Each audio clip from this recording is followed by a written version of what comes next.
छत्तीसगढ़ के 51 खिलाड़ियों का एक वीडियो सामने आया है। ये वीडियो जरा देखिए, जिसमें वो दिल्ली से वापसी का सफर ट्रेन के फर्श पर बैठकर कर रही हैं।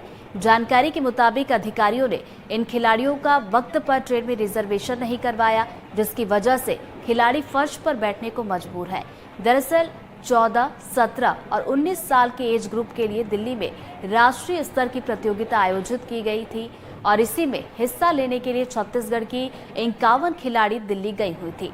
लेकिन जब वापसी का वक्त आया तो ऐसे में खिलाड़ियों को छत्तीसगढ़ संपर्क क्रांति में भेड़ बकरियों की तरह भरा गया। हालांकि अभी तक मामले में किसी भी अधिकारी की कोई प्रतिक्रिया सामने नहीं आई है। तो ये तस्वीरें आप जरा देखिए, ये छत्तीसगढ़ की 51 खिलाड़ी जो दिल्ली में प्रतियोगिता में हिस्सा लेने के लिए पहुंचे थे। प्रतियोगिता हुई और उसके बाद जब दोबारा इन्हें छत्तीसगढ़ लौटना था, उसके बाद ट्रेन की तस्वीरें सामने निकल कर आई हैं और जाहिर सी बात है, ये तस्वीरें सवाल करती हैं कि आखिर जो जिम्मेदार अधिकारी थे उन्होंने इन खिलाड़ियों का रिजर्वेशन आखिर क्यों नहीं कराया।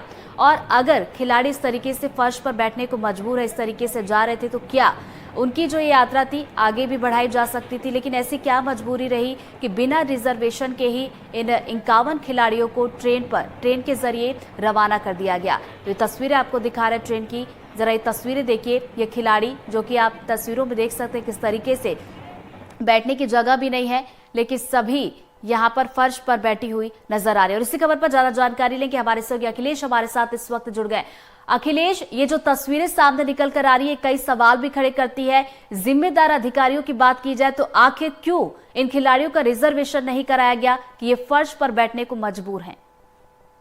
देखिए रीति, लापरवाही के सिवा कुछ नहीं कहा जा सकता। ये उन लोगों की, जिम्मेदार अधिकारियों की लापरवाही है जिन्होंने इनको आरक्षण नहीं कराया, इनकी बोगियां नहीं तो तय नहीं कराया, जबकि 1 महीना पहले से ही इनका शेड्यूल कैलेंडर डिक्लेयर हो जाता है। इन खिलाड़ियों को दिल्ली जाना है, राष्ट्रीय स्तर पर खिलाड़ी प्रतिभाशाली बच्चे हैं, इनको जाना, वहां ज्वाइन करना है। उन लोगों का जिम्मा रहता है जिन लोगों को प्रबंधक बनाया जाता है। लेकिन विडंबना है, प्रबंधक इनकी ना जाने की व्यवस्था की ना आने की। जाने के समय ये वेटिंग पे गए और लौटने के समय टिकट तो कराया, लेकिन उनकी आरक्षित बोगी तय नहीं कराई जा सकी। अगर समय रहते इनका आरक्षण कराया जाता ऋतु, निश्चित इन्हें बर्थ मिलता और उन बर्थों में सुरक्षित है और सुगमता से ये यात्रा करते। प्रतिभावान खिलाड़ी हैं, ग्रामीण इलाके के बच्चे हैं जो राष्ट्रीय स्तर पर कई बार अपनी प्रतिभा जोहर दिखा चुकी हैं। लेकिन ऐसे में इन बच्चों को निराशा ही हाथ लगी जब ये वॉश बेसिन के बगल में, वॉशरूम के बगल में यात्रा पूरी रात की, लगभग 12 घंटे की, 1200 किलोमीटर की यात्रा इन्होंने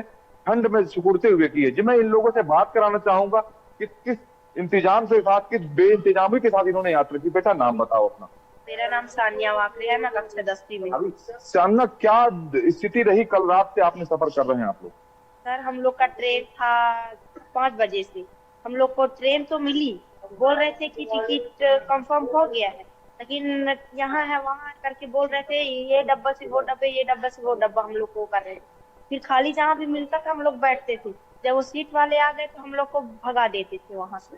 तो पूरी रात ये सिलसिला चलता रहा? यस सर, पूरा रात। फिर एकदम हम लोग एकदम वो हो गए थे, तो फिर हम लोग फिर वॉशरूम के बगल में फिर आके हम लोग सोए थे। बेटा, कितने बच्चे थे आप लोग? हम लोग सर पूरा 13 थे। 13 को भी नहीं मिला था, लड़के लोग भी वहीं सोए थे। अच्छा, तो आपके साथ कौन कौन सा था बेटा? आपके साथ कोच थे, टीम मैनेजर थे, कि आपके प्रबंधक कौन कौन था आपके साथ?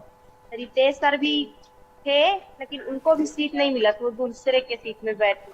कुछ बच्चे और हैं हमारे साथ। देखिए कितनी छोटी मासूम सी बच्ची है, बड़े नाजों से इनके माँ बाप ने इन्हें पाला है और शिक्षा दिलाई है और राष्ट्रीय स्तर पर प्रतिभा दिलाने गई थी, अपनी प्रतिभा को जौहर दिखाने गई थी। लेकिन लौटते समय जो दुर्दशा देखिए इसके चेहरे में दिखाई दे सकती। बेटा, नाम बताओ आप। मेरा नाम कक्षा 9वीं की छात्रा हूँ। बेटा, क्या हुआ कल आपके साथ? पूरी रात आपने संघर्ष किया है। सर, जाते समय तो अच्छा था, लेकिन आते समय बहुत बुरा लगता है क्योंकि हम वॉशरूम के बगल में, वॉशरूम के बगल में, और पूरा रात आप लोग इधर से उधर भटकते रहे। तो देखिए बच्चे बड़े व्यथित हैं इस बात को लेकर। जिन लोगों को जिम्मा दिया गया था, इनके साथ एक इनकी स्कूल की टीचर, शिक्षिका है जो इन 13 बच्चों का गार्जियन के रूप में गई थी। ये कोई कोच नहीं है, कोई अभिभावक के रूप में बस गई थी। जी बहन जी, आप इन बच्चों की अभिभावक के रूप में गई थी? हाँ, उनके साथ मैं गई थी। जी, क्या अवस्था हुई कल रात को? कल रात को कोई टिकट कंफर्म नहीं था। पूरे समय बच्चों को लेके यहाँ से वहाँ सामान सहित घूम रहे हैं। उसके बाद क्या कहते हैं, वो बाथरूम के पास जब सब अपने अपने उसमें हो गए, ये पता चला हमको कि इसमें S2 में अब कोई नहीं आएगा यात्री, तो हम वही बगल में सामान रखवा के वो बच्चे ऐसे बैठ गए। तो भगवान भरोसे मतलब यात्रा की। भगवान भरोसे रहे हम लोग यहाँ से। तो ये कौन कौन लोग गए थे आपके? आप तो इन बच्चों की शिक्षिका है इसलिए गई थी आप। हाँ। तो इसके अलावा कौन कौन सा टीम मैनेजर में? टीम में थी सबसे वहाँ प्रबंधक थी सीमा देवी, उसके बाद कोच हमारे यहाँ रितेश सिंह थे, अरविंद शुक्ला थे और एक राजकुमार यहाँ से गए थे। और वहाँ से आई थी एक थी रीना बोरकर दुर्ग से और सीमा साहू, इतने कोच थे। तो क्या सभी लोगों की व्यवस्था यही थी कि पूरे 51 बच्चे थे, सबका किसी का एक भी बर्थ कंफर्म नहीं था, सब ऐसे ही आए। तो इनका प्रबंधन की जवाबदारी किसकी थी? मैडम की थी, सीमा डेविड मैडम की थी कि वो करवाती टिकट पहले से। इसकी चर्चा भी हुई थी कि ऐसा बार बार होता है, ठंड का मौसम है, तो उन्होंने कहा टिकट हम करवा दिए हैं, हो जाएगा। तो वो आज सीमा डेविड या अन्य कोच नहीं दिख रहे हैं, वो कहाँ है अभी? सीमा डेविड मैडम आपकी जो जिसको प्रबंधक बता रहे वो कहाँ है? सर वो आ गई थी, उनकी वो 20 को आ गए थे। तो खेल तो 22 तक चला। हाँ। तो 2 दिन पहले आने का क्या कारण था? उन्होंने कहा मेरा त्योहार है साल भर का, मैं जा रही हूँ और क्या कहते हैं आप लोग लेके आइएगा। तो देखिए रितु, ये लापरवाही के सिवा कुछ नहीं है कि जिस प्रबंधक को जिम्मा दिया गया था इन बच्चों को सुरक्षित वापस लाने के लिए, वो 2 दिन पहले ही त्योहार को बताते हुए वापस अपने घर आ गई और इन बच्चों को उसी हाल में छोड़ दिया। जिस तरीके से खेल को लेकर सरकार काम करती है, दावा करती है कि उन खिलाड़ियों को हम सुरक्षित यात्रा कराएंगे, सुरक्षित घर से ले जाएंगे, उनको वहां पे अपनी प्रतिभा का जौहर दिखाएंगे, ये जवाबदारी किसकी होती है? टीम मैनेजर की, टीम के प्रबंधक की। बावजूद प्रबंधक ने इन्हें उसी हाल में छोड़ दिया, जबकि इन मासूम बच्चों के पास एक भी टिकट नहीं थी, सुरक्षित बर्थ नहीं था ताकि ये सुलभ तरीके से यात्रा कर सके। तो ऐसे में खेल का क्या होगा, खेल प्रतिभाओं का क्या होगा? क्या ये बच्चे दोबारा अगले वर्ष आने वाली खेल प्रतिभागियों में हिस्सा लेंगे? ये सब बड़े सवाल खड़े करते हैं। जी ऋतु।